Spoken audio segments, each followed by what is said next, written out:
which industry will be most affected by blockchain? It's a toss-up between conventional finance and big tech. Like every conventional bank, every, Goldman Sachs, JP Morgan, Citigroup, Fidelity, Blackstone, BlackRock, that they're affected, right? If you're taking $100 trillion of bonds with a negative yield and you swap the $100 trillion of bonds into Bitcoin, which is appreciating, I mean, there's no way to describe that as anything other than a multi-trillion-dollar transformation, digital transformation of bonds to Bitcoin. And, if you look at traditional finance, there are massive businesses that are all built around wrapping fixed income instruments and bond instruments and providing management services. So I think that clearly that's going to be affected. The other side of this is big tech. Bitcoin is worth $1 trillion to Apple. Bitcoin is worth $1 trillion to Facebook. If Facebook is $1 trillion company, and what's in the app? Your digital relationships and digital photos and digital videos are in the app. Well, what if digital property is in the app? What happens when Facebook has $1 trillion worth of money on deposit in the app from 1 billion people? So Google, Facebook, Amazon, Apple, I mean, all of those companies, especially Google, Facebook, and Apple, they're the obvious candidates to become $1 trillion big tech banks, fintech banks. So this is pretty compelling to them, because how many analysts are walking around with the next idea for how Apple adds $1 or $2 or $3 trillion to its market cap? If you want to make $10 billion, you just buy $10 billion of Bitcoin and wait for it to double, right? It's a very simple strategy. And as large institutions get comfortable with Bitcoin as an asset class, then they're going to pursue that strategy, right? My idea or my thought with Apple is we will get to a point in this world where 8 billion people will have a mobile phone. There's guys, I guess 6 billion now, 5 to 6 billion. And those mobile phones will be controlled probably by either the iOS or the Android operating system. So you're staring at who are the big mobile players? It's Google and Apple, split the world between them. And then Facebook is that compelling app on top of them. So those are the big three. We will get to the world where everybody wants to carry their property on their phone. If I give you $1 million and I say to you, invest it in something that you can give to your grandchildren or your great-grandchildren in 100 years. A building, land, gold, silver, a stock, a bond. What is that something? Well, I don't want to take any of that risk. I just want the pure money. And the answer is, okay, put $1 million of Bitcoin on the thing. And how are you going to handle that? A mobile device. And how are you going to secure it? It's going to be some combination of Face ID, multi-signature Face ID, or biometrics across multiple mobile devices with multi-factor authentication. And that's how you're going to move it. And that's how you're going to custody it. And that means that the iCloud, what's in the iCloud now, right? Your videos, your photos, your documents, and your communications. What's not in the iCloud now? Your money. What happens when $100 trillion gets slurped out of 20th century property, which is land, real estate, gold, bonds, securities? What happens when $100 trillion gets slurped into digital property? It's got to land in the iCloud or the equivalent of the Android cloud or in Facebook. And if none of those three step up, Dan, then it's going to be Square and PayPal. And then one day Square will be $1 trillion company, right? So. And it's going to be a little war between them. And maybe, there'll be maneuvering between the exchanges and the apps, et cetera. But that's the opportunity now. And it's big. It's the future of big tech, because the mobile wave has chapters, right? Mobile photos, mobile video, mobile or digital photos, digital video, digital books, digital maps, digital relationships, digital education, digital property. Digital property is that last chapter, and it's the big chapter, because digital property is worth somewhere between 100 trillion and $200 or $300 trillion. So the question is, who in the next decade is going to control manage, program the digital property? And will that be Apple, or will that be Facebook, or will that be Square? That's the opportunity. And that dwarfs digital maps and digital music and digital books. And I don't think any of them quite have their heads around it. Probably the most sophisticated entrepreneur in the space right now is Jack Dorsey. PayPal knows they got to do something. They don't get leapfrogged.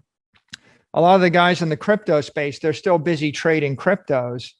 But you see, the value is not in trading 250 or 500 different crypto coins. The value is in slurping $50 trillion out of bonds into Bitcoin and slurping $50 trillion or $100 trillion out of real estate. Here's how you know you've got to the right place. When the rich 70-year-old that has $100 million and is thinking about how to give it to his grandchildren, when that person says, I guess I should put $50 million of it into Bitcoin because that's a much better idea than owning a building in Manhattan. And it is a better idea, by the way. Property tax, in Florida is 2% interest a year. If you take $100 million and you buy property or buy a house in Florida, you're paying $2 million a year. Okay, well, figure it out. In 30 years, you lose your property. Most property has a high maintenance expense. And so what you want is a low tax load, low maintenance. You can't put $100 million into a yacht and give it to your grandkids. Cost, the cost, the maintenance cost on a yacht is 10% a year. So what can I put the money into that is low maintenance, that's going to appreciate? And the only idea people have right now is diversified portfolio of securities, hence the ETF boom. But at the end of the day, you're holding a diversified portfolio of securities. You've got employment risk, tax risk, execution risk, securities risk, custody risk, counterparty risk, all sorts of things.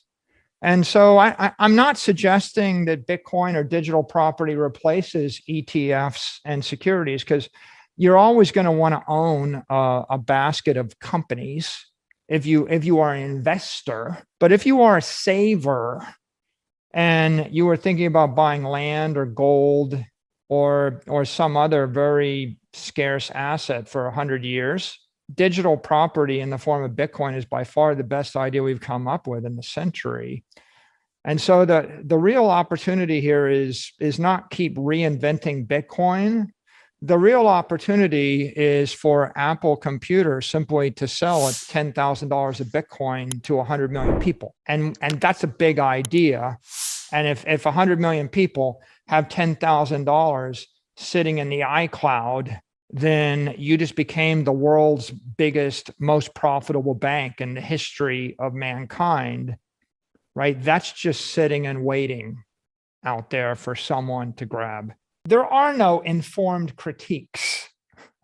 I have yet to see them. There are uninformed critiques. And what is that? That's the same as your fighter jet slamming into a wall of air faster than the speed of sound, and you get a shock wave, and you get turbulence, and you get heat, and you get sound and fury. And is that a bad thing? It just means we're moving fast. Right? We're moving very fast and we're getting noticed, and everyone has to notice it.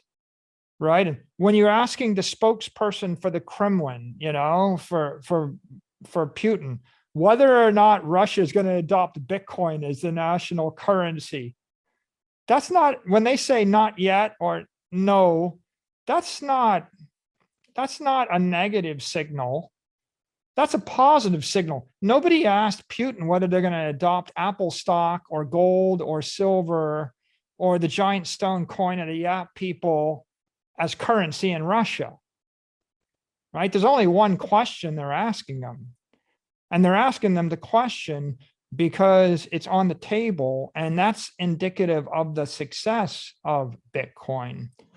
So to summarize, I am more bullish than ever. But it's more like tripling or quadrupling down at this point. Why do that now?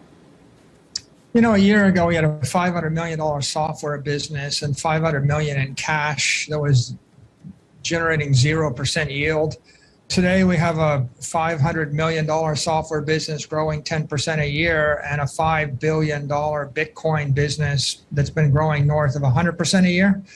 So our strategy is to acquire and hold Bitcoin. We've told the market we're going to do it with equity offerings, with convertible debt, with senior debt and junk bonds, and also with cash flows where appropriate. We saw this as a great opportunity. We sold over the past quarter about $400 million worth of equity at a price that allowed us to buy Bitcoin in a way that we thought would be accretive to all of our shareholders. So we try to choose our spots. But at the end of the day, you know, if you add another 10,000 Bitcoin when the price goes to 100,000, right, it's a lot of money. When it goes to 1 million, it's a lot of money. And our shareholders are long Bitcoin. There's no one buying MicroStrategy stock that doesn't believe Bitcoin's going up. So if you've already risked your money to buy MicroStrategy stock and Bitcoin goes up, you'd rather us own more Bitcoin rather than less Bitcoin, so you benefit from the upside. And yet there's obviously a looming regulatory crackdown. Take a listen to this from SEC Chair Gary Gensler. Is it your view that stable coins themselves can be securities? I think that, Senator, they may well be securities. To me, a stable coin doesn't meet the second prong of the Howey test, that there has to be an expectation of profits from the investment. And so if it doesn't meet the Howey test, it looks to me like it's not a security. Now, maybe you've got a good argument for why some are and some aren't. My whole point is, I think we need to have clarity on this. Michael, are you at all concerned that regulators could regulate the exuberance that you were talking about earlier out of the market? The big winner of that entire hearing was Bitcoin. The consensus that's emerging is that Bitcoin is a commodity and Bitcoin is property.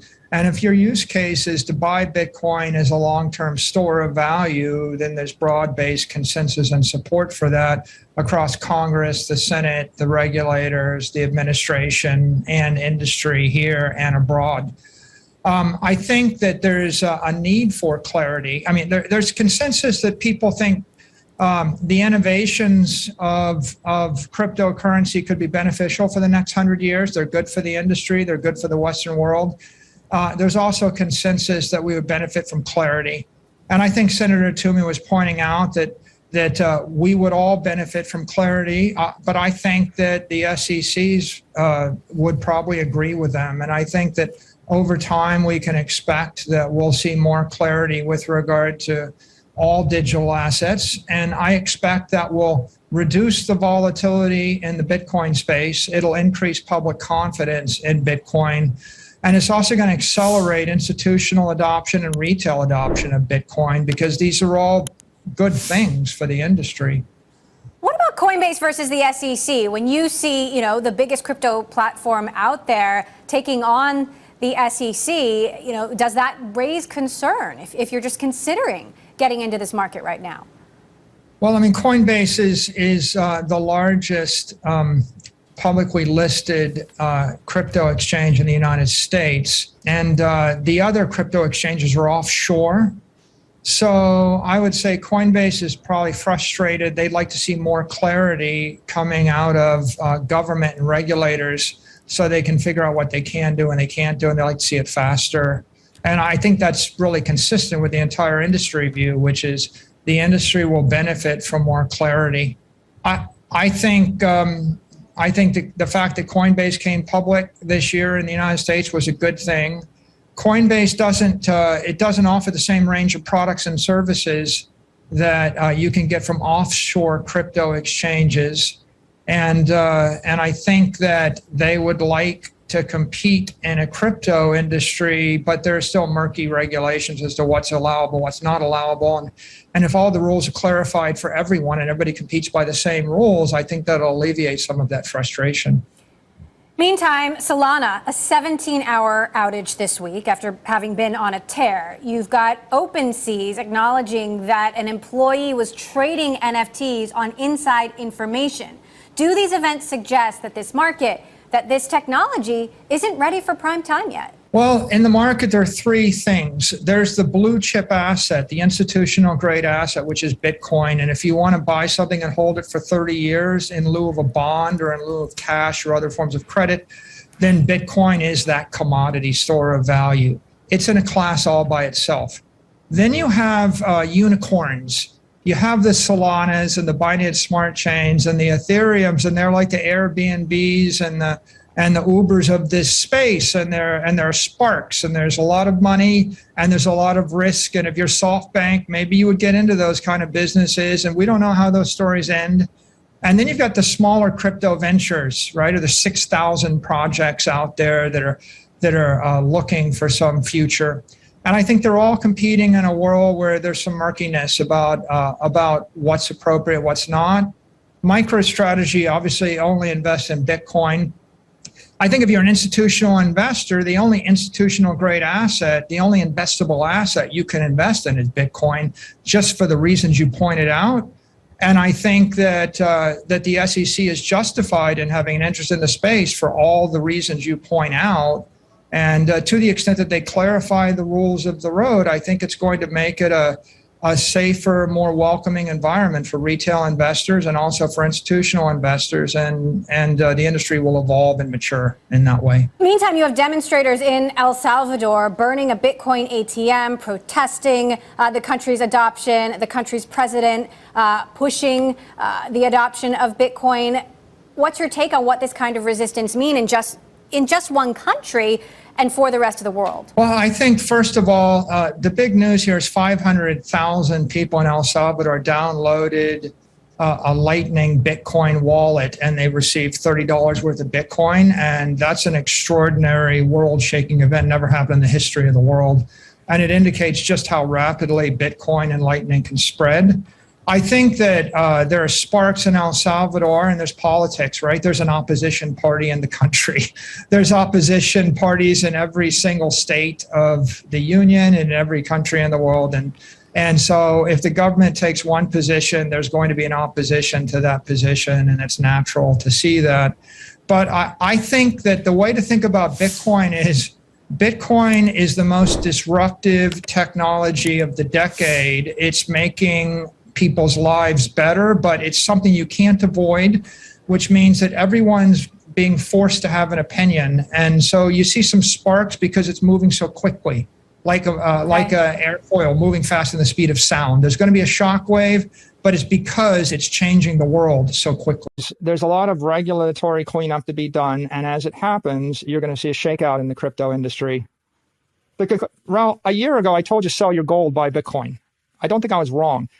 Today, I would say, sell your altcoins and buy Bitcoin. The conclusion is you should sell the altcoins. Everybody is overestimating the potential of the altcoins, and they're underestimating the potential of Bitcoin. The value of true digital property that is decentralized, that is a commodity, that is within the regulatory framework is huge and underestimated. And over again, what the regulators are telling you, like these are direct quotes from Gensler yesterday. Stable coins may well be securities. Some tokens are commodities. Many of them are securities. DeFi is decentralized in name only.